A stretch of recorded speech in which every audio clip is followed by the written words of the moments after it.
Right now, it has become even more uncertain who Islam Makhachev will defend his welterweight title against next. A few weeks ago, reports started circulating that a fight between Islam and Garry was being discussed behind the scenes. However, Islam later revealed in an interview that he would rather fight Carlos Prates because he believes Prates currently has stronger momentum after his TKO victory over former champion Jack Della Maddalena. Now, the rumors have continued to grow after Michael Morales posted a photo with Islam on his Instagram today. In the caption, Morales wrote, "I will always create my own luck, and that's why I'll become the next champion," while also mentioning August 15th, 2026, which is the scheduled date for UFC 3330. So, who do you guys think Islam should fight next? And if the matchup ends up being against Morales, who do you think comes out on top? Drop your opinions in the comments. The numbers have also come in for the MVP MMA event headlined by Ronda Rousey versus Gina Carano. According to the reported figures, the card reached a peak of 17 million global viewers on Netflix, making it the most watched MMA event ever in the United States. For comparison, Jake Paul versus Mike Tyson reportedly pulled in 108 million viewers worldwide, while Canelo Alvarez versus Terence Crawford drew 41 million viewers. And Jake Paul versus Anthony Joshua brought in 33 million viewers. The reported live gate for Rousey versus Carano was also only $2 million. For reference, the last numbered Ultimate Fighting Championship event with a publicly revealed gate that low was UFC 275 in Singapore back in June 2022 when Glover Teixeira fought Jiri Prochazka. During an appearance on the Ariel Helwani show, Carlos Prates also said that Ilia Topuria is one of his dream matchups and he would gladly welcome him to the welterweight division. I'm thinking about to get the belt and then maybe ask Topuria if he want to come to 170. Let's do this. Let's dance. You like that one? I heard you say that's one of your dream fights. Yeah, it's a super fight, money fight. Topuria going up. How tall are you? What's 190. 190. What is that? That's a 6'1", right? And what's Ilia? Yeah. Ilia Topuria. How tall is Ilia? Do you know? Have you looked this up? No. He's 5'7". That's 6 inches. You're 6 inches taller than him. It's too much? No, it's not. I mean, it's a big difference, but you're much. Yeah, but there at the internet, yeah, it's wrong. Oh. The internet, I'm 185, but for real, Carlos Prates also recently spoke about Mauricio Ruffy leaving the Fighting Nerds team. Prates made it clear that there is no bad blood between them after the split and said he still has a lot of respect for Ruffy moving forward. He also shared his belief that Ruffy will defeat Michael Chandler on the White House card. Can I ask your opinion on the Mauricio Ruffy stuff? It sounds like he's left the team now for sure. What do you make of this? Yeah. No, he have his own team. He's really smart, intelligent. I'm sure he's doing a really good job, And I think he's gonna win. Also, Chandler. I'm really excited to watch that fight. Okay, so it sounds like no hard feelings or anything like that. No, for me, no. No. Is he still training in Brazil? I think he's on USA. Okay. It's his striking, fighting stance, movement inside the cage, and even his post-fight celebrations have all caught the attention of fans. Boom and boom. 1, 2, 3, 4. Okay, so today we're going to be capturing some of the emotion using our markerless mocap cameras. Markerless means exactly that. There's no markers. It's worth it for that realism and authenticity. If they play max, they'll feel like it's max. And that's where we're aiming. Fight energy there, yeah, very good. 1,000, 2,000, 3,000. This what it does, it gives it individuality to gameplay. Right? So every character will no longer be generic, will humanize gameplay. And it's still a young technology, but it has great promise. Now I would like to capture some of your personality, right? Whenever you're ready, Max, boom and boom. 1, 2, 3, 4. And this is... That's sick. Now my kick don't look like everybody's kick. We're all different. Yeah. We're all different. That's awesome. Conor McGregor shared new footage of himself training in the gym today alongside his kids as he gets ready for his rematch against Max Holloway at UFC 329.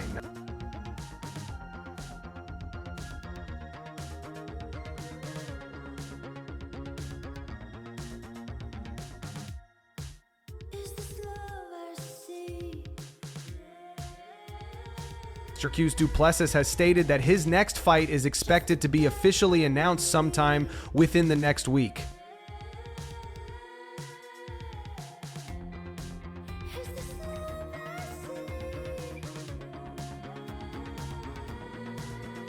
Speaking to Dricus du Plessis, he also shared his thoughts on Khamzat Chimaev's team, saying that Chimaev's weight cut was a major reason behind his loss to Sean Strickland. Dricus believes that this explanation is just an excuse and does not fully reflect what happened in that fight. Oh, weight cut excuse is ridiculous, to be honest with you. I mean, they said, I think Tsarukyan said he cut 12 pounds in the 24 hours. Those are rookie numbers. I mean, 12 pounds in 24 hours, that's not that bad. I think it was 46 in total. In total, but Yeah. I mean, over the camp, it doesn't matter. Yeah. What matters is that last 24 hours, and 12 pounds is not that much. I mean, I definitely got more than that, and yeah, sometimes I've had bad weight cuts too. I have. Everybody's that cuts weight has had that experience where the next day you feel, and you have a bad cut. Sometimes things just 1 kilogram can make the world difference in a weight cut. And I just think using a weight cut as an excuse when it comes to the fight, even if you did have a bad weight cut, it's fine. It's happened to all of us. But you don't go out and say, oh, I lost the fight because of that. No. If you want to change weight divisions, change weight divisions. But blaming a bad weight cut is like saying, I lost the fight because I wasn't fit. It's on you. Be more disciplined. Be more disciplined then. And the weight cut would be easier. Brendan Allen believes that Khamzat Chimaev did enough to beat Sean Strickland and feels that Chimaev deserves an immediate rematch. Chimaev also reportedly trained with both Allen and Khalil Roundtree Jr. ahead of the fight. Speaking to MMA Junkie, Allen said that he believes Chimaev deserves a rematch because the fight was extremely close based on the statistics, and although he personally scored it for Chimaev, he also admitted he might be biased, while adding that the split decision shows how competitive it was and that Chimaev should get another chance. Meanwhile, Kale Sonnen has said that John Jones and Francis Ngannou could fight each other, but he believes that neither of them actually wants the matchup. Contract stopping them from fighting. I know you're told differently. Stop. Stop. They could fight right now. But they don't want to fight. Back when Dana was going to make the fight, they didn't want to fight. And they don't actually want to get in there with each other. That's not fun. They just want to make sure that they have the respect of the audience. Francis Ngannou released footage showing a heated exchange between himself and Jake Paul that took place just before the MVP MMA event over the weekend. Are you afraid of what you saw? Say it again. Are you scared of what you saw? Oh, nothing, never. Really? Nothing, no. You should be. Why? Yeah, that's fun. Hey, what's your prediction? Me? Yeah. Oh, just beat somebody. Nice.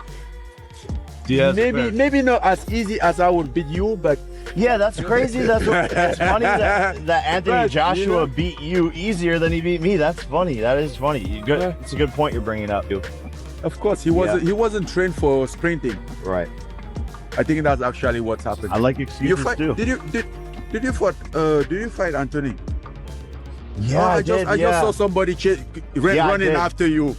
Yeah. I didn't know if there was a fight. I Actually, did. It was on Netflix. And that was a fight. No, it was on I Netflix. saw on You saw, Netflix. right? I saw, That's so funny. but I didn't That's know so if it funny. was I'm a glad you fight saw it. I'm glad you because saw I it. just saw him running after you and you running away all the time. Oh, I yeah. didn't know if it was a fight. Merab Dvalishvili's coach John Wood recently sat down for an interview with Home of Fight and confirmed that Petr Yan is the opponent that has been offered for Merab's next fight.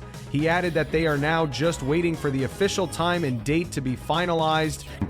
Now, Merab is one of those guys that we've seen, obviously, will literally fight tomorrow. If you called him and said, hey, we need you on this card, he'll do it. You know, he doesn't care. He doesn't care if his nose is broken, his legs falling off, or whatever it is. Good, bad, and different, that dude's a fighter, and he's going to fight at any point in time. So we're literally just waiting for Jan to give the time and the date. That was the opponent that's been told to us. John Wood also coaches Gina Carano, and despite her 17-second submission loss to Ronda Rousey over the weekend, Wood still believes Carano is capable of beating many fighters and says she will likely compete again soon. Believe that itch has been scratched yet for Gina, but we'll see. There's a lot of things already coming at her. I can tell you behind the scenes, there's a lot of activity already. So ultimately, you know, the decision is hers. She's never fought. Like, this was never a need for money. This was a personal thing for her to come back and do this. And now, honestly, truthfully for me, she found the love of fighting again. And as a coach, I see somebody in the room who she can still fight, dude. And there's a lot of people that she can still beat. I guarantee it. You know, I think with the right matchups and the right, you know, fair, you know, matchups, that we could have some fun out there. So we'll see what she decides to do. Like you said, not satisfied. Do you, and I'm asking you, Coach, do you think it happens again? And at the least, do you think she still comes in and trains and stuff? If I'm a betting man, and I'm not speaking for her at all you, I personally would like to see her do it again. I personally would like to see her take the work that we did and actually have another camp that would be focused on just fighting, because all the hard work, the bullshit weight cut has been done. I would love to see her have another camp and do a fun fight. Do I think she's gonna do it? I would lean more to yes than no. I feel like there's going to be that, you know, kind of that same thing that Ronda had, was that empty hole that was left in her. I think that, you know, Gina's gonna have that now after going through this process and being fired up. I think for myself that maybe we see another one. Javier Mendez revealed that he once asked Khabib Nurmagomedov's team to leave the gym because they were constantly messing around and not taking training seriously when Khabib was not present.